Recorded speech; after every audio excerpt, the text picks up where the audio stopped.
Yeah. So hello everyone. Good evening to y'all. It's very early for us right now, but we're glad to be here.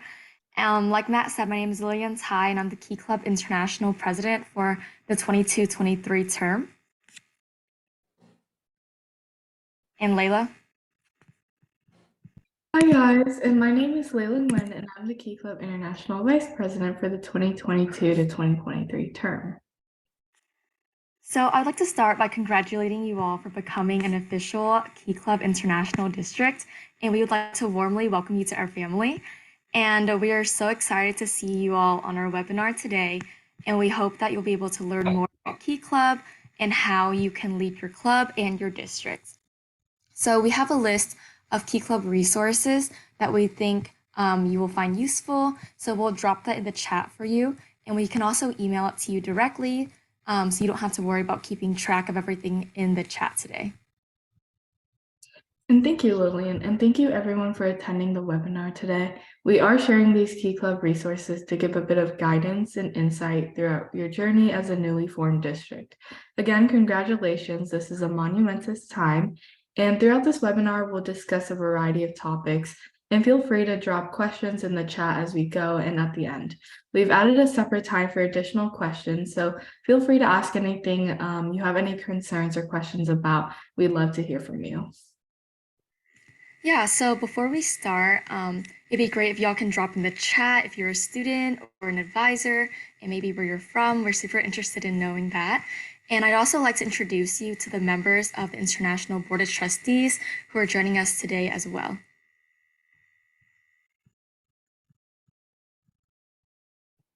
Hey everyone, I'm the first trustee. I'm Shubhan Thawari and I'm from Pittsburgh, Pennsylvania. Hi everyone. I'm Ava Stamatakis and I'm from the state of Maryland in the US.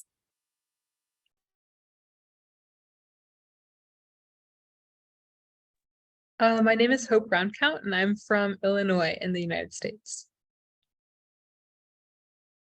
Hello, everyone. My name is Ahmed Oldib, and I'm from Florida, from the United States. Hi, everyone. My name is Taylor Petrovsky, and I'm from Georgia in the United States.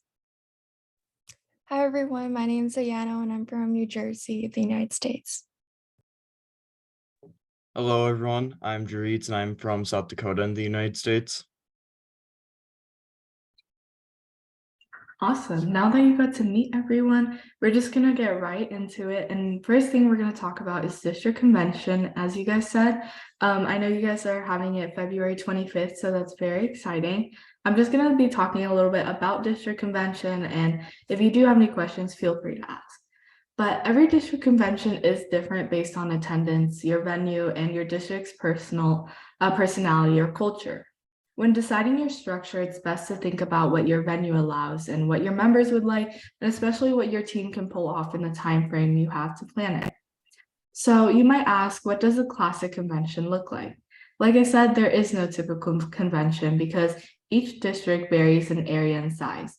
The purpose of a convention is to conduct the business of the district, such as electing new officers and to celebrate the clubs in the district, strengthen leadership skills, and to share ideas with others around the district. To do so, districts will offer keynote speakers, workshops, and fun gathering sessions. Registration typically opens by December or January, and the convention is held around March or April. It is open after December because Key Club dues are to be submitted by December 1st. So when people register, it allows for you to confirm their Key Club membership. When planning decon, keep in mind what your members would like as well and what your board is able to do. First, be sure to make time for the business that has to get done, such as electing new district leadership. Then, to get a better understanding of what your members would like to see at convention, you can send out surveys or talk to them in person. Many districts use Google Forms or JotForm, but there are hundreds of different platforms where you can create forms and surveys on. Some questions to ask could be, what workshops would you like to see? Or how many days of convention would you like to attend? 1, 2, or 3, or however many you guys would like to hold. And would you be interested in running for district office? And these are example questions you can ask, but make sure to ask what will benefit your decon. And at this time, let's At this time, let's get some comments in the chat. A question I have for you is, what would you like to see at district convention? And you guys can just type in the chat what you would like to see, and then we'll look through that, and then other people can see what you guys would like as well. As y'all are doing that, I will continue on, but also keep in mind, contests and awards are a great way to recognize the work of clubs and individuals throughout the service year, and International uses contests and awards to recognize the recipients, but they are commonly incorporated in district conventions as well. And feel free to reference this document discussing contests and awards. The document will be put in the chat for you to click on and then view. You can also save the link for a later time to look at as well. And then while many decons are in person, some clubs are unable to host in-person conventions due to various restraints such as budget, attendance, COVID, and many more. So, however, to accommodate, districts can host virtual conventions. Some will do it over the span of 3 days, or some will do it in one, but virtual conventions are also a great option if you don't have a lot of time to plan the event. And during the event, you can still host workshops and elections. And speaking of elections, let's talk a little bit more about it. Elections are vital in Key Club because you're electing your new class of officers to lead. You'll elect your club officers typically near the end of February in your district board at your convention.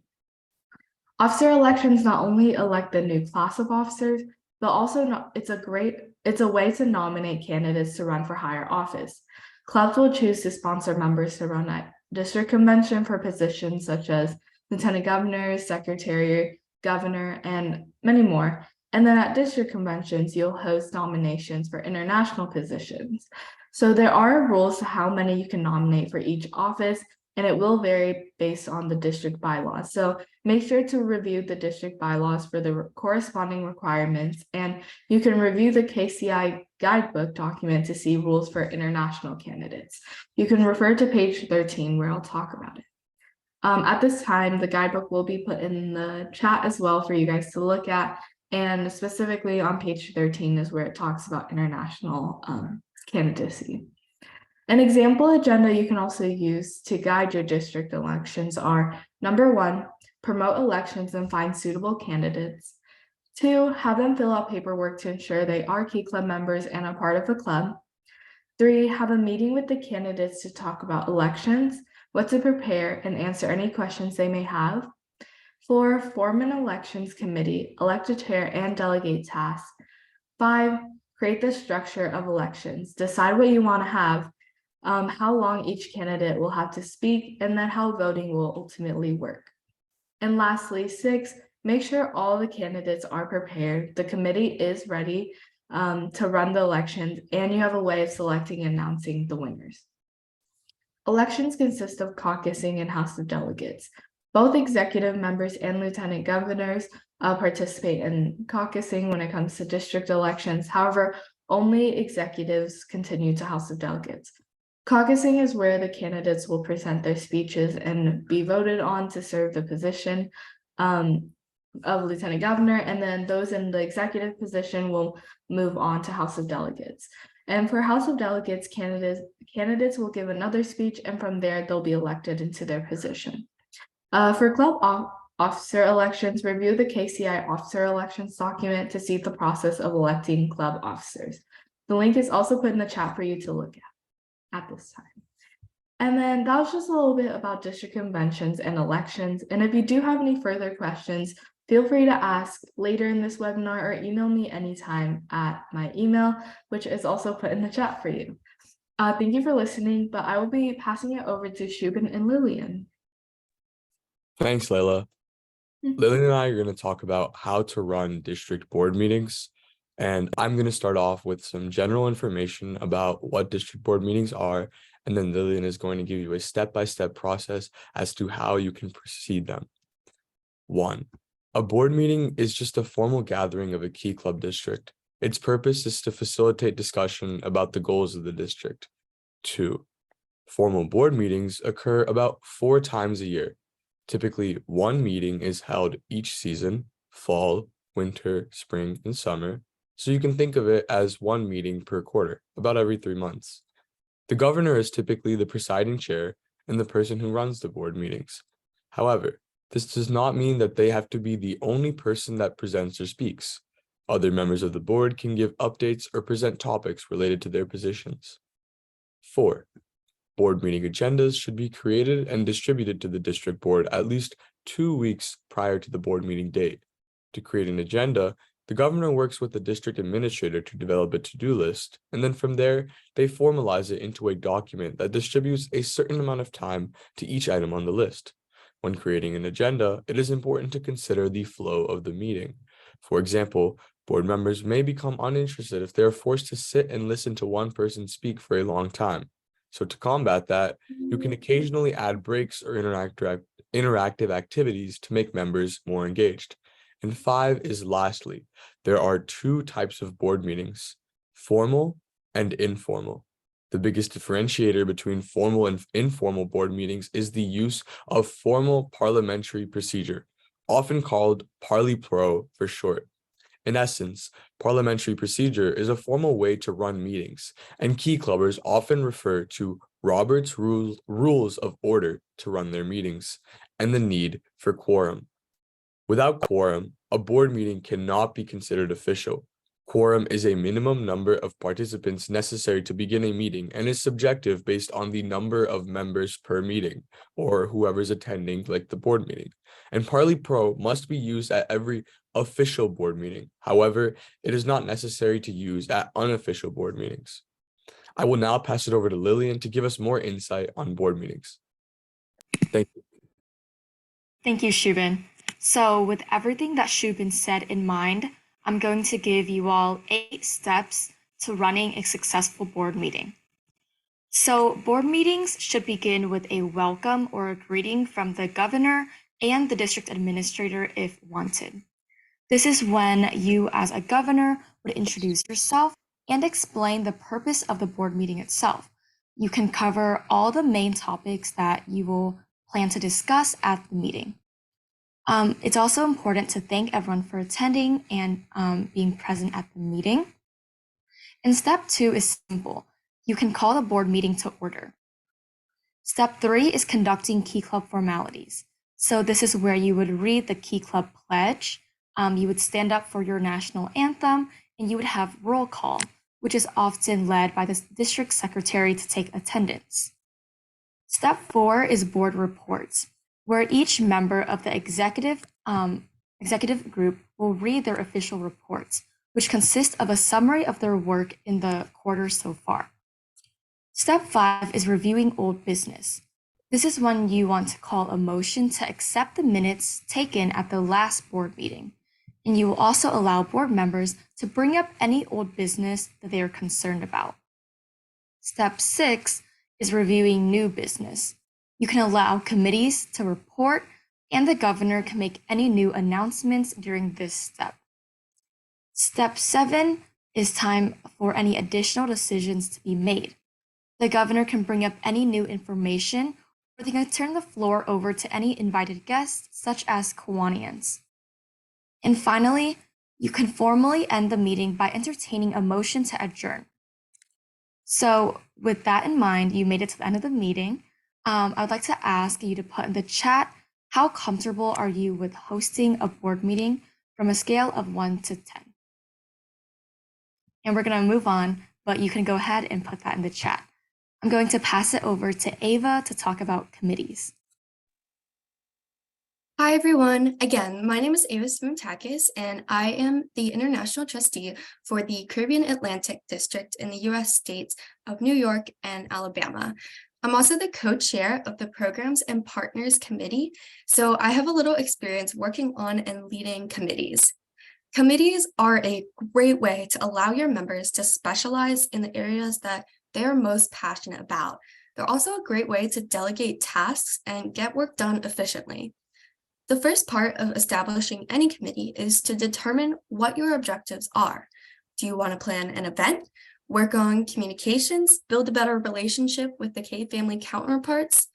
Comment in the chat, what are some committees you think would best benefit your club or district right now? I'll move on, but once we get some feedback, I'll read through them. Once you know the purpose of your committee, you'll want to gather committed members. Together, you should determine how you are going to achieve your goals by creating a timeline of objectives. We have lots of resources for setting and managing goals that you can find in the guide that we've provided for you. To accomplish your goals, you'll need to schedule regular committee meetings. Depending on your workload, your committee can decide to meet weekly, bi-weekly, monthly, or on a different time interval.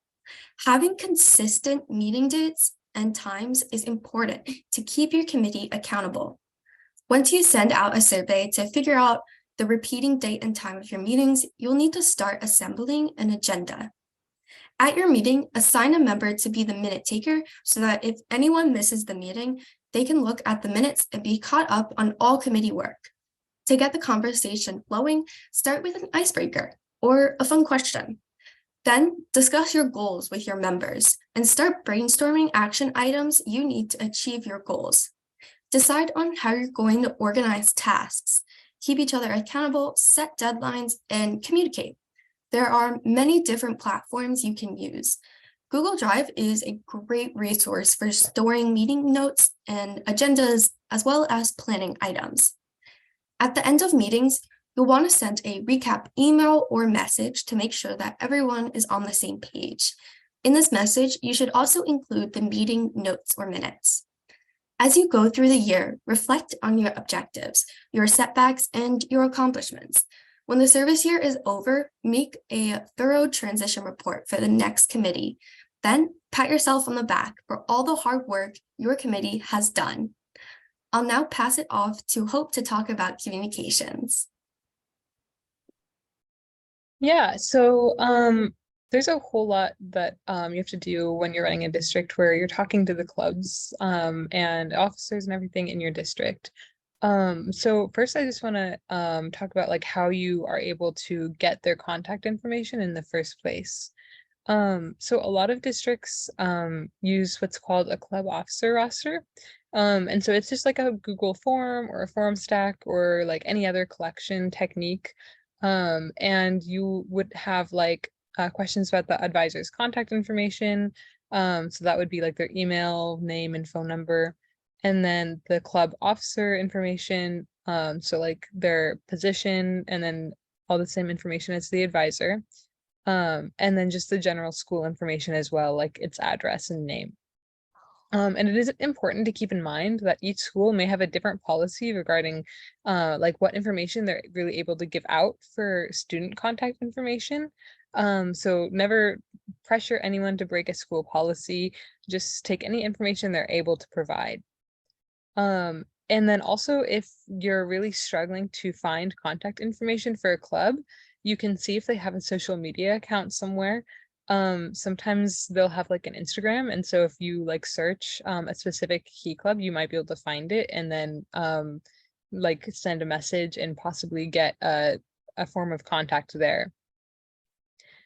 The next way that like most people receive communication about Key Club are through emails. A lot of people send like weekly updates or updates whenever a committee has a big project. So for example, if your district is having a district convention coming up, then you might have emails sending out about that. Or if you're doing like a big district-wide fundraiser, then that would be something that you want to send emails about. It is important to keep in mind that when you're sending emails, you want to make sure that they're like generally professional, so that no one gets the like wrong tone from your email. So I have some tips on how to have like good email etiquette and just make sure that your tone is like nice and professional.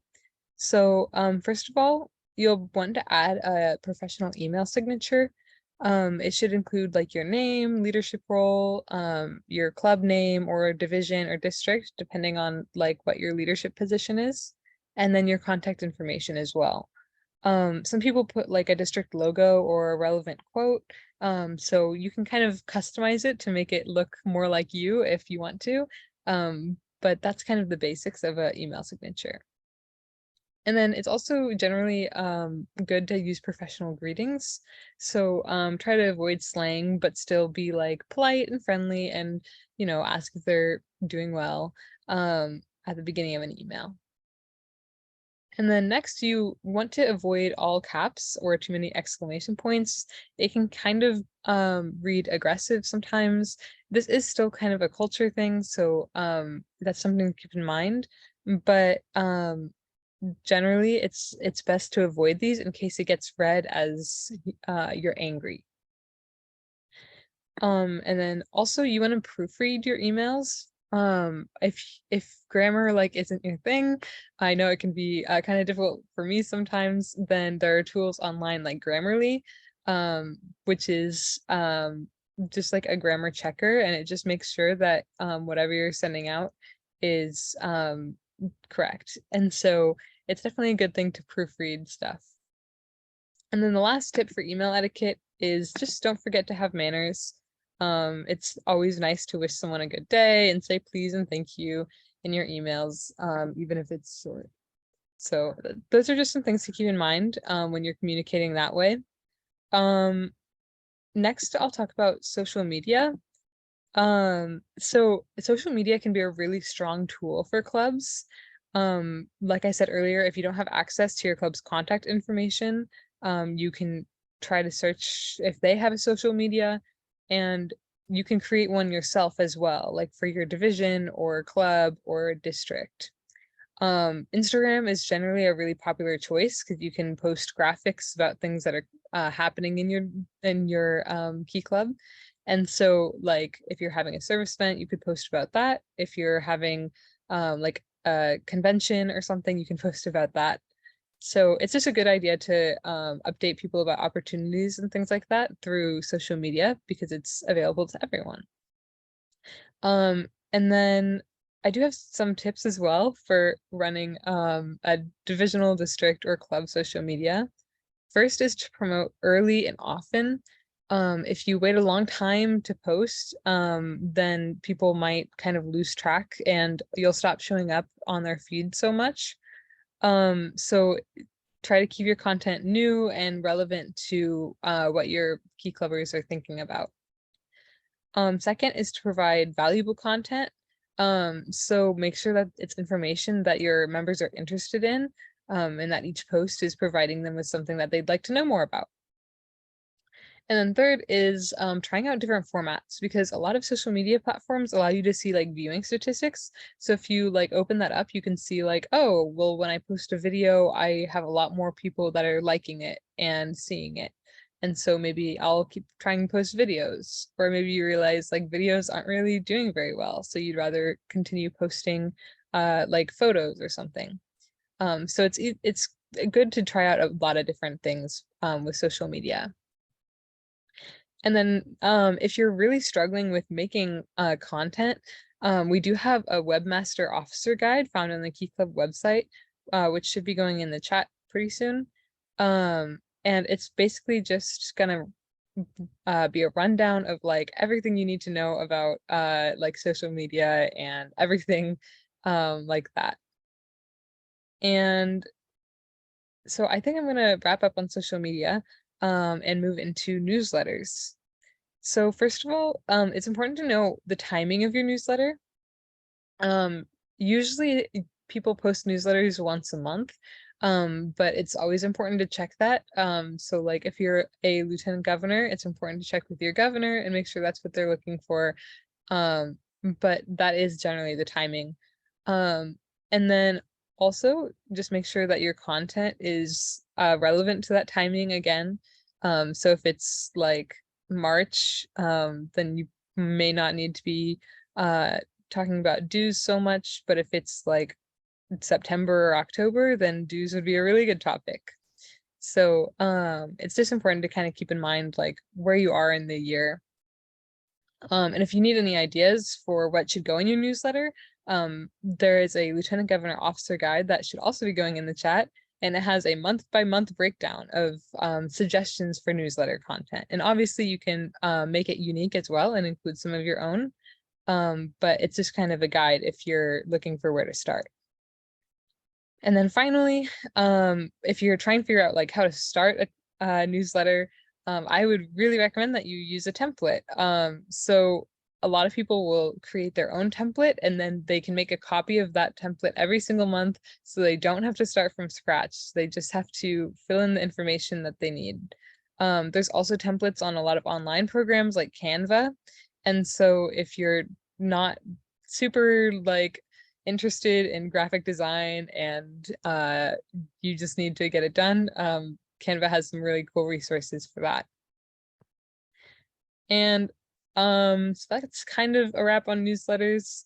Now I'll move into the brand guide.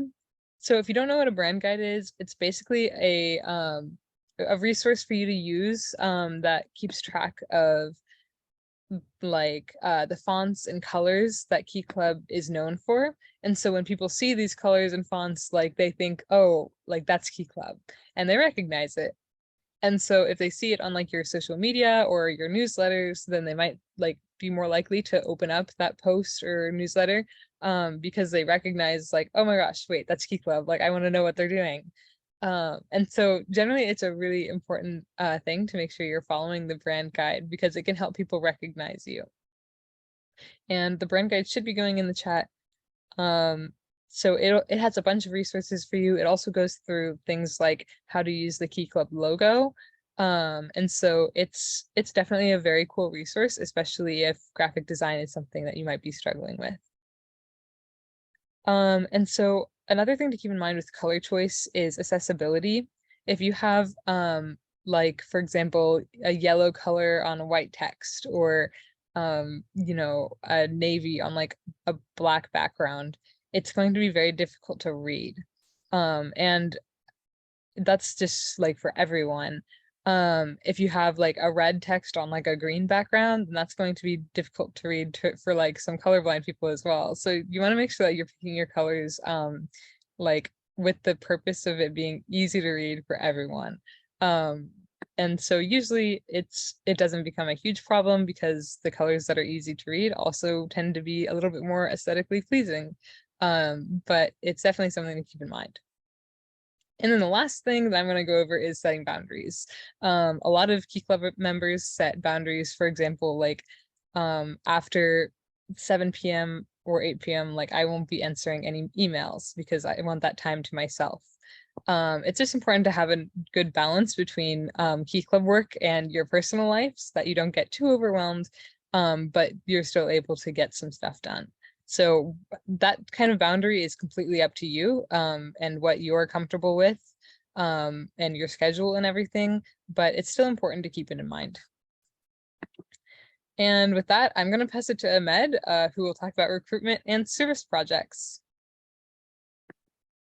So Kamusta, Philippine Luzon, welcome. I'm going to talk to you all a little bit about recruitment methods as well as how to retain the members you already have. And then I'll go ahead and proceed and talk to you all a little bit about service projects and how you can get into all of that.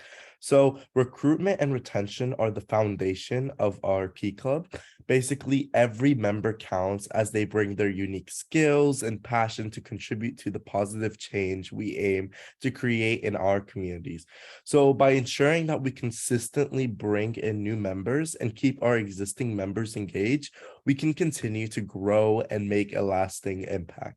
So to start off, how can we recruit members? So to recruit members, you can start out by reaching out to local clubs or local schools to spread the word about Key Club and the opportunities it offers. Just like Hope mentioned before, you can use social media platforms to showcase the impact of your projects and the difference your members make in order for them to spread the word on why people should join Key Club. Another really great tip is personal invitations from current members to their friends and classmates can also be effective in growing membership. So having present Key Club members from your club talk to your friends, and that's how the word gets around. So by communicating it to your friends, just like Hope was mentioning before of communication is such a key strategy to have when growing your club. In addition, by being creative and proactive in your recruitment efforts, you can inspire more individuals to join in making a positive difference in the world. So by finding creative ways to showcase your club and different ways to get involved is one way that members are really what members really like about Key Club, of how we are so diverse and have a lot of cool ways of bringing and spreading the word about our passion to serve our communities. So next we have our some examples from the recruitment posters that are present on Key Club International's website. So next slide.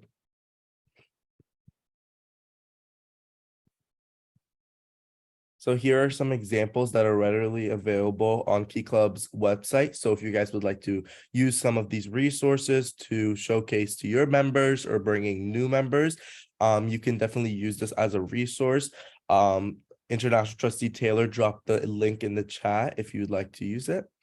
Next slide, we have an example of the recruitment video that Key Club International has produced.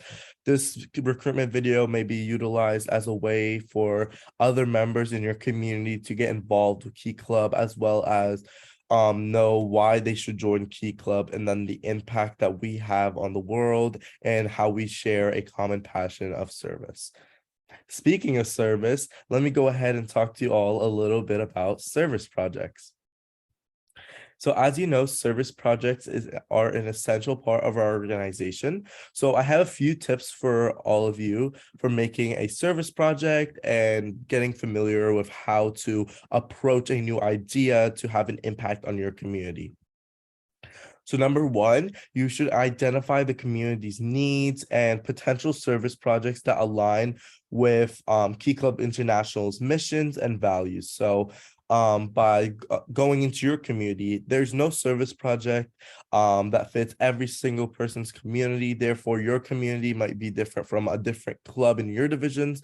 So find a service project that means something to your community or has an impact in your community that will lead to future success and help the members engage with members from their community. Next, you should develop a plan for the service project, including a budget, logistics, as well as a volunteer recruitment strategy. Basically, it's super important to have a service project plan in order to let all the members in your club know what they're getting into, as well as learning the exact details, because it is super important to have a plan well planned out so that when any abnormalities come or anything that comes that's unforeseen, you guys have a quick backup plan to move on to the next one.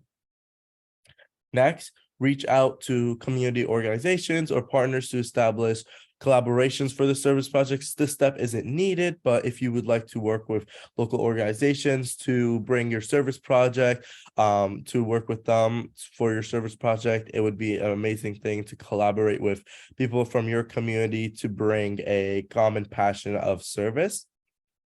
Next, promote the service project to Key Club chapters and other community volunteers through various means of social media, just like Hope was talking about before. As you see, there is a reoccurring motif here throughout our entire presentation that communication is super valuable in all of the aspects in Key Club International. So make sure you are nailing these community communication factors and utilizing a lot of means of communications, including emails, social media, and flyers.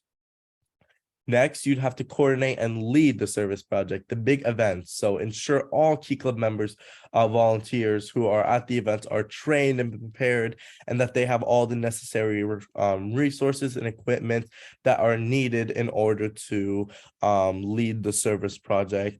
It's always an important factor to have all your materials beforehand once you go into the service project. Next, I have a Finally, I have one last thing for service projects, which is sometimes we often forget, but it's such an important part of why we do it all the time, which is evaluating the service project impact on the community. So think back to why was the service project important and the contributions that it led to in your community, as well as using the feedback from your service project's impact to improve future service projects in the future. And it's just an overall amazing cycle of service that I know all of our Key Club members value truly. So before I pass it off, I would like everyone in the chat to comment some of your favorite service projects and read, and I'll go ahead and talk to you guys a little bit about them.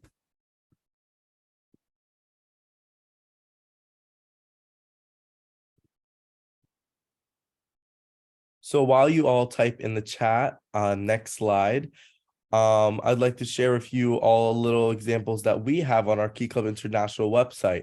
So it's super important to acknowledge that service projects don't just pop up in your head, and sometimes you're in a little mind block. So it's important to know of a research that Key Club International actually provides. We actually provide examples of different service projects on our website, as well as the difficulty level of accomplishing each service project. So this is such an important research to utilize when you want to think of different community service projects to enact in your community.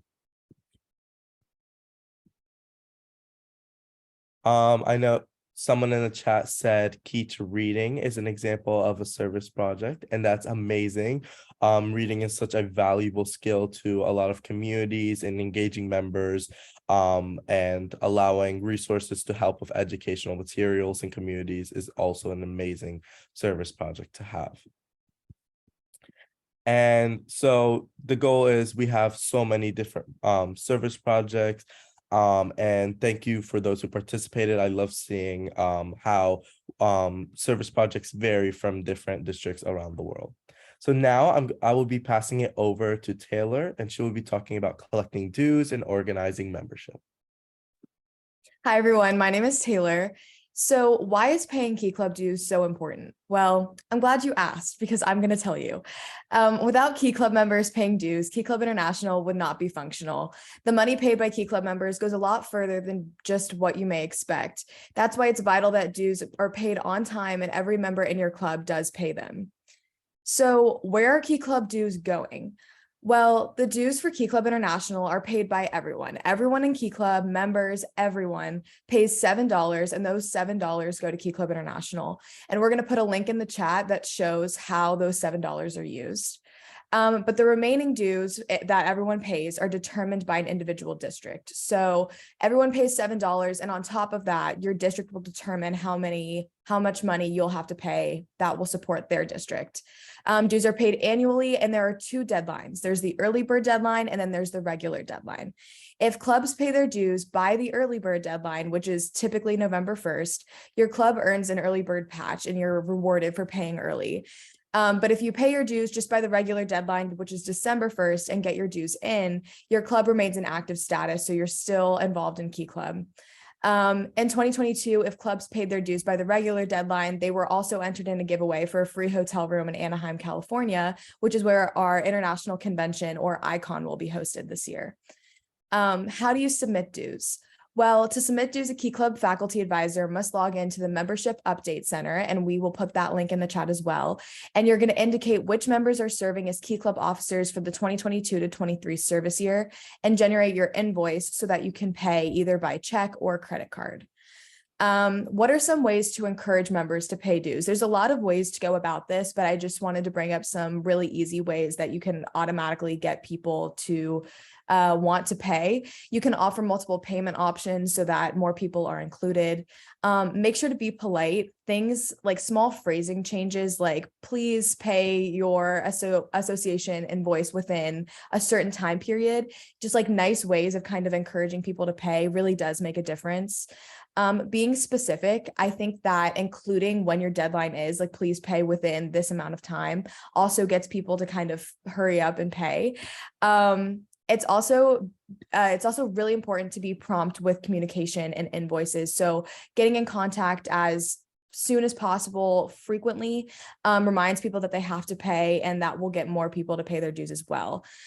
You can also incentivize. So by paying dues, members typically have the ability to attend events like the district convention, the international convention, fall rally, and more.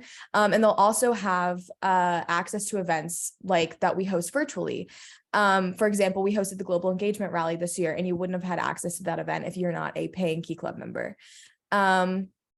There are some promotional graphics, and if you go to the next slide, I put all of these in the slides as well. So if you want to look at them more closely, we'll put the links in the chat. But on the slide, we have a graphic of how the $7 is used in Key Club International. We have a little screenshot of the website that shows what the dues are for each district in Key Club.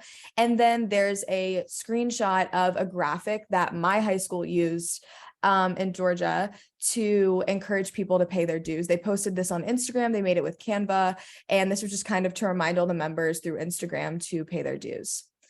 We're also going to talk about organizing membership. So it's crucial to keep track of updated roster information. Once you have created your list of officers, the Key Club secretary can update the club membership.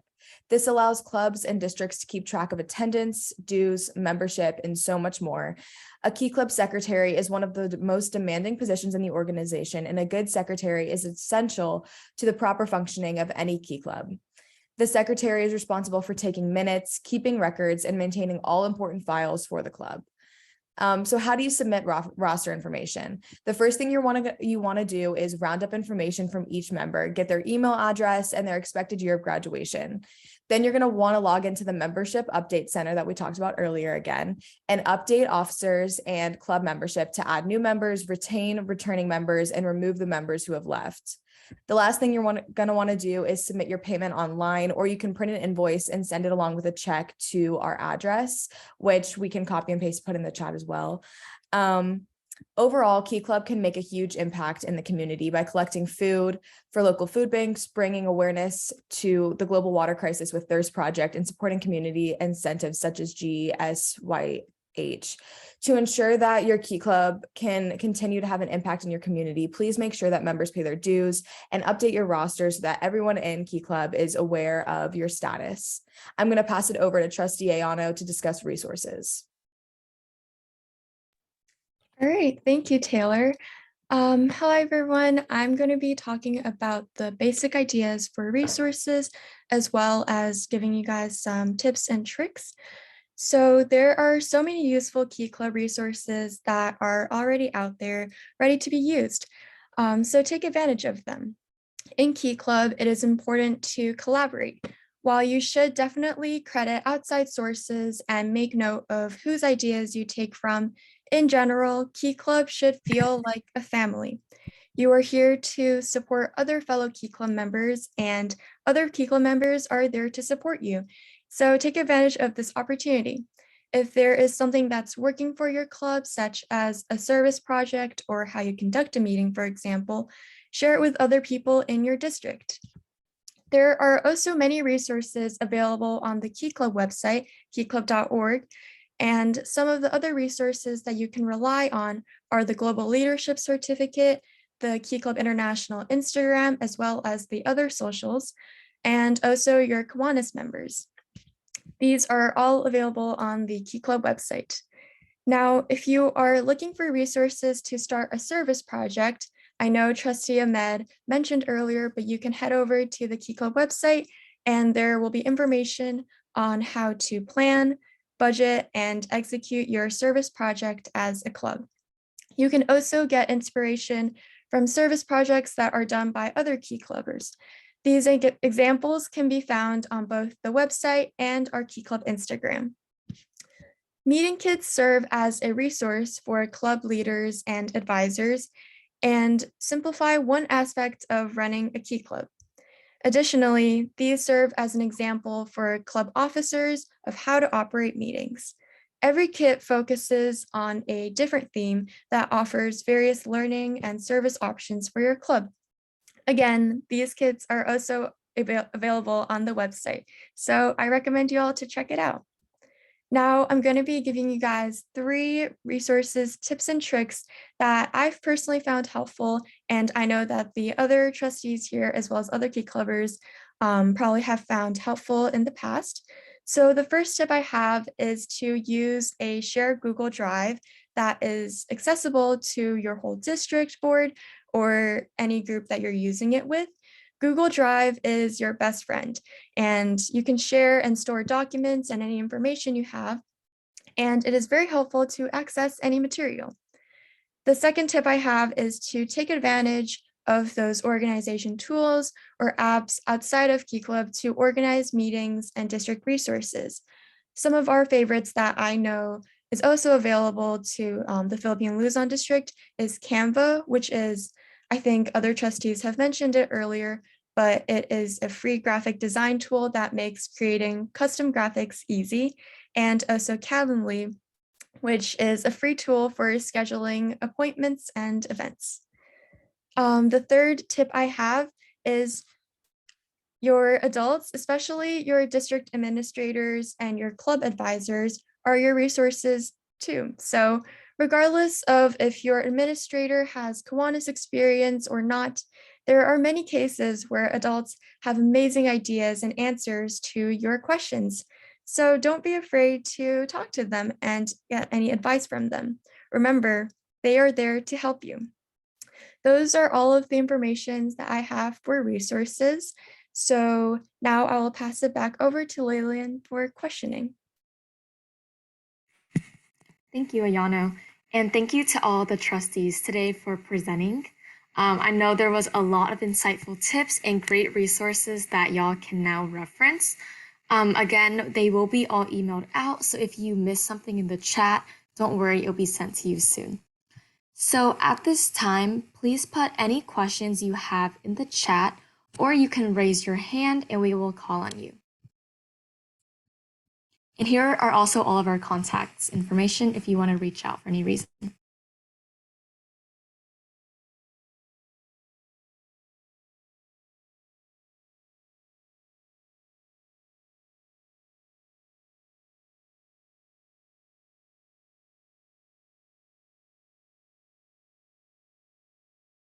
You can also feel free to unmute yourself if you have any questions. And one thing we would love is if you're able to, if you would turn on your camera so that we could get a quick screenshot of many of the participants today, that would be really nice.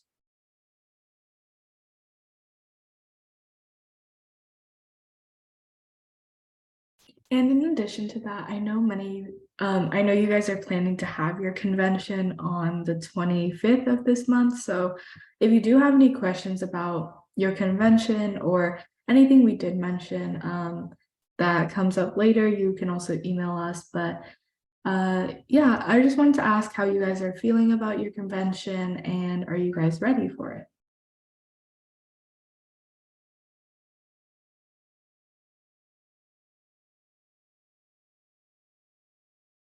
Anybody can unmute and tell us how you are feeling about your district convention. Feel like you're ready? Yeah, we're ready with on the 25th for our district convention. And my question is, what I heard about the community, the Key Club. I mean, the Key Club can be community-based or just a school-based. The one you're discussing a while ago. Yeah, I'll go ahead and take that one. Yes, it can be community-based or school-based. Or school-based. Mm-hmm. So if your school isn't able to have a Key Club for whatever reason, you could have a community organization. It could be a Kiwanis club. It could be another type of community club, and they can be the sponsor for the Key Club, and we can charter it that way. I mean, a company can sponsor a Key Club. Yeah, I think so. Okay. Another thing regarding the dues, the $7 per Key Club per member. That's yearly for a yes. new Key Club. For a new Key Club, let's say we're putting up a new key club, still they're going to pay $7 only per member, Yes. not the $240 anymore. Oh, I'm sorry. So so there is a difference between a chartering fee and the annual membership dues. So there is a one-time price that you pay when you very first start a club, but after that, the members just pay $7 per member per year for the international dues, and then you probably have some district dues as well, aside from the chartering fee and annual dues. No, the $7 is included in the annual dues. The for chartering 240, right? Plus another 50. I think that's right. Yeah.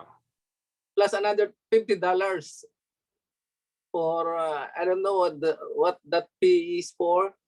The $50. I don't know about the $50, Reggie. We could talk offline about that one. I'm not sure what that would be.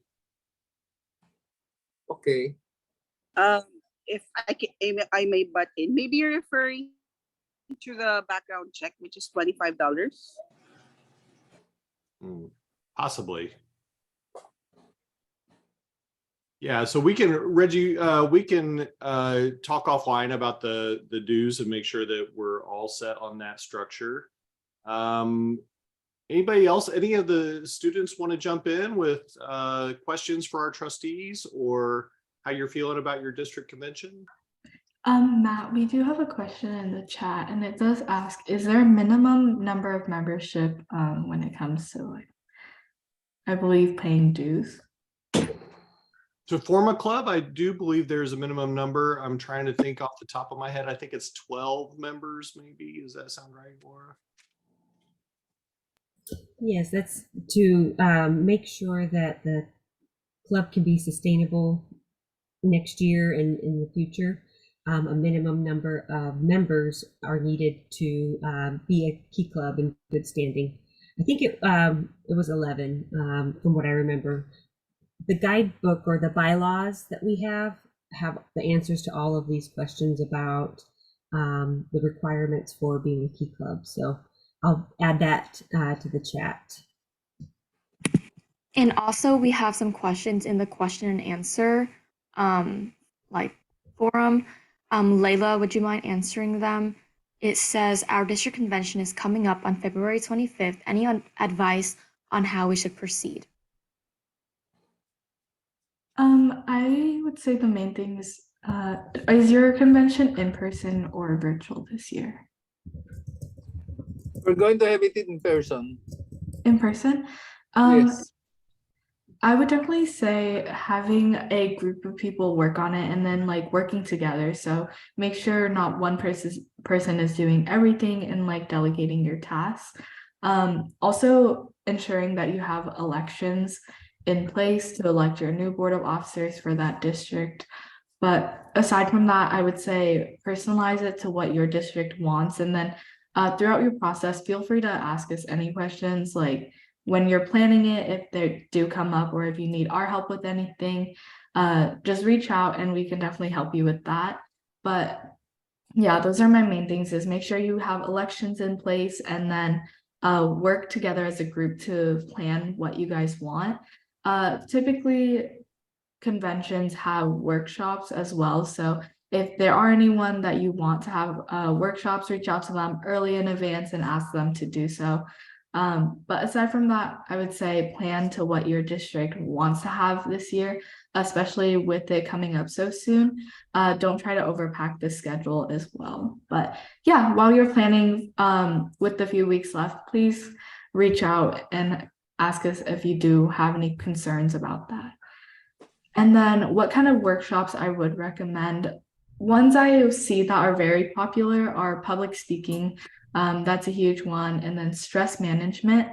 Another popular one at conventions that I've seen are running for higher office, and then also different service projects. That's a huge one.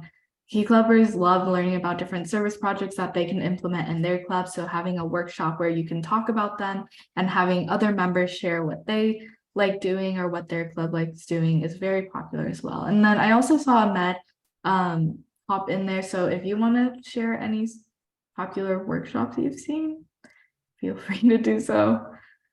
I saw your name in there, so I didn't know if you wanted to answer that or not. In the chat, Donna Parton mentioned another good one. Time management is really good, and motivation. I think those are really great workshops for our members. Yeah. I also think it's important to have a good mix of like fun workshops along with leadership development workshops. So commonly at conventions, the district positions, which y'all can do the following year once you have your district officers in place, will lead workshops for the corresponding club positions. So the district secretary, for example, will lead the secretary, like the club secretary workshop to train the upcoming secretaries and other things like that. So I think it's important to have those as well.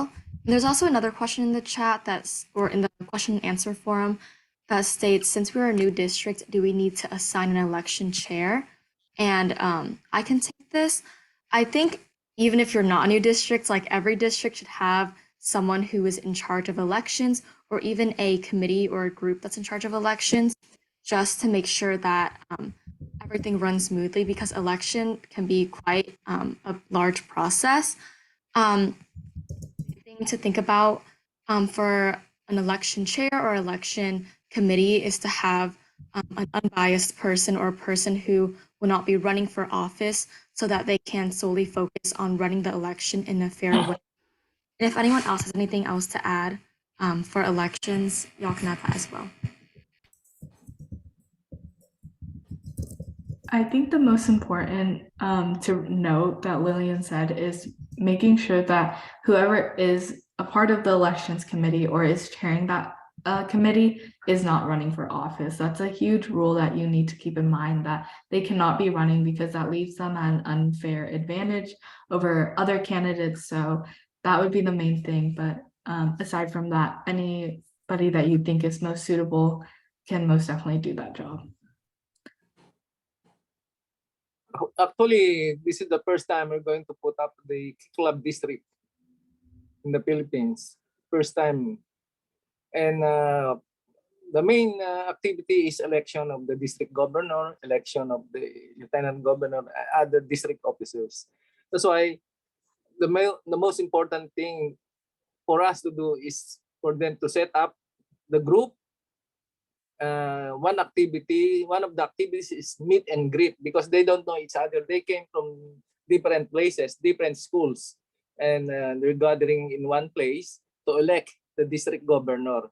With regards to the election,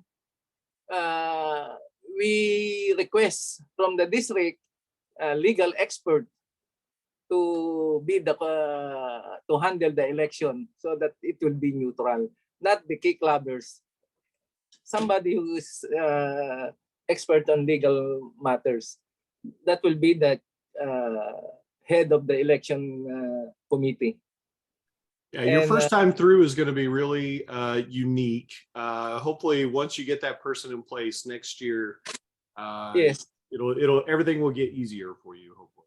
Yes. Now we'll try to move mountain for this district opening for the key clubbers.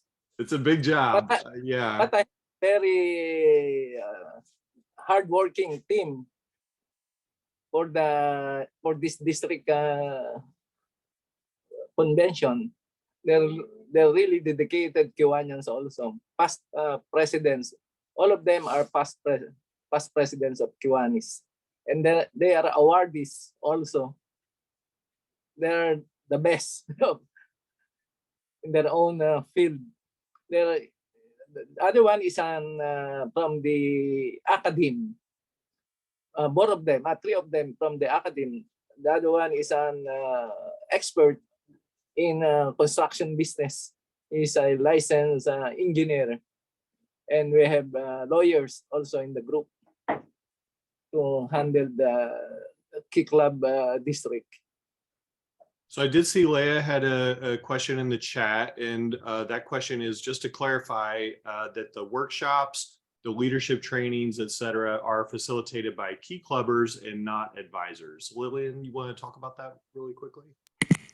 Yeah, so since we're a student-led organization, we do think it's really important to have students leading these workshops. And I do think that adults can look over the presentations and look over everything before the workshop is held, but it's really important to have the students leading them to show other students as well that, this is student-led.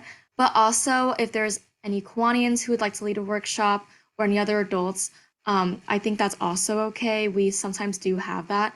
So it doesn't have to be all students, but I think for the most part, the leadership trainings and other more fun and interactive workshops should be led by students.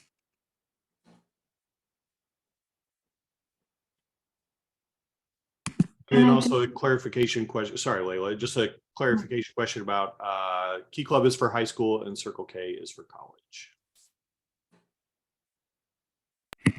Yes.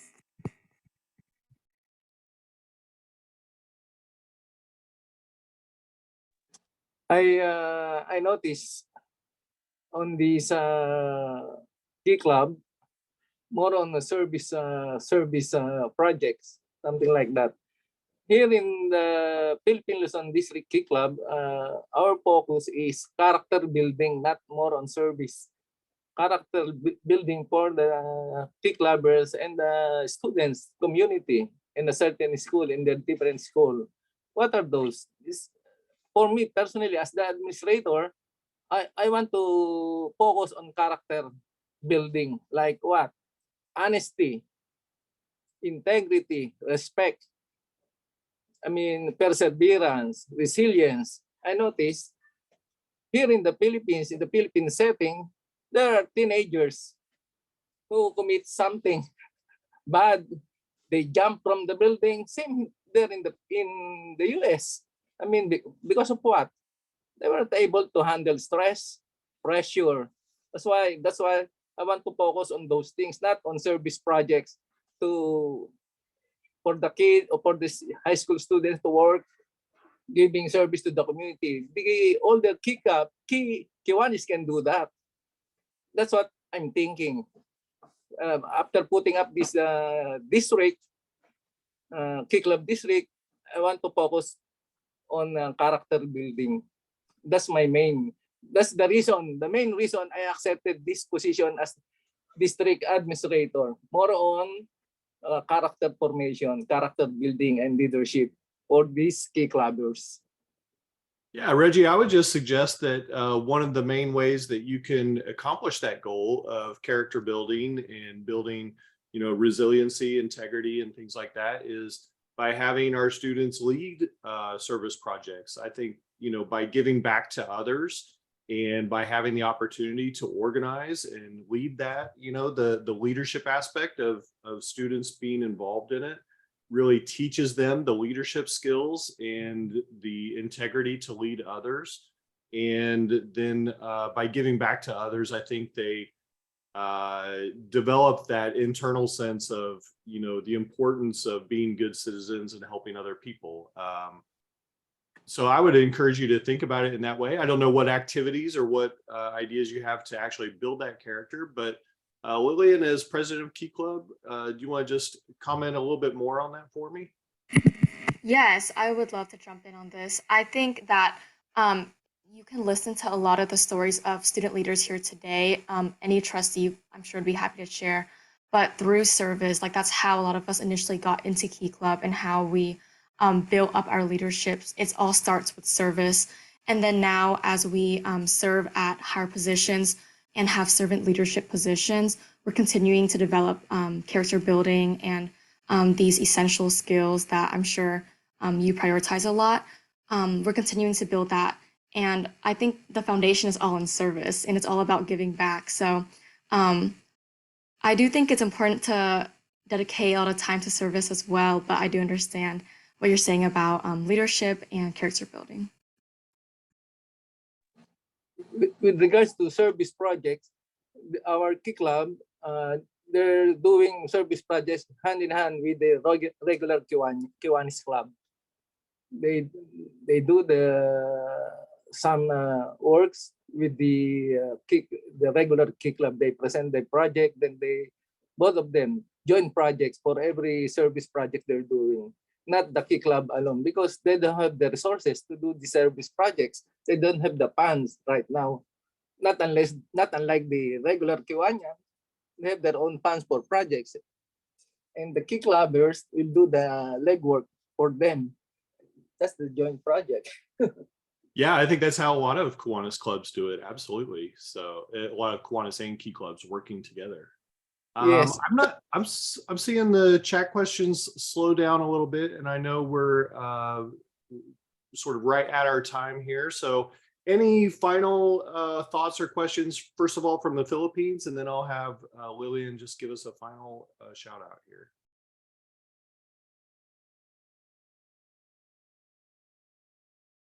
Right. Well, Reggie, I'm going to forward you the information we talked about again this morning at the very beginning and make sure that you have that for the district. And please be looking for that email that has all the resources from us. And then if you have any questions, we'd love to hear them. Yeah, Reggie, go ahead. Just one question, Matt. In case we're going to have our district governor and we're planning to send him to the States for the 2 activities on May 4 and July 5th. How are they going to get the visa, US visa? Yeah, so I can work with you offline on that, but I help submit a letter. I write a letter specifically for that purpose. Specifically for that purpose, okay. Mm-hmm. Yep, I'll help you with it. That's why we need that in advance in case. I mean, I have to prepare the district governor for the 2 trips. Yeah, I'll have it ready for you on February 25th. As soon as you tell me the person's name, we'll have it ready for you. That's good. That's great. Okay. All right, Lillian, you want to give some final thoughts and wishes, and then we'll go ahead and close this out. Thanks again, everybody, for coming. Lillian, over to you. Yeah, so I'll actually pass it over to Layla to start with her closing remarks, and then we'll end with me. Layla? Awesome. Yeah. And at this time, if you guys do feel comfortable, please turn on your cameras. We'll take a picture of all the participants at this time.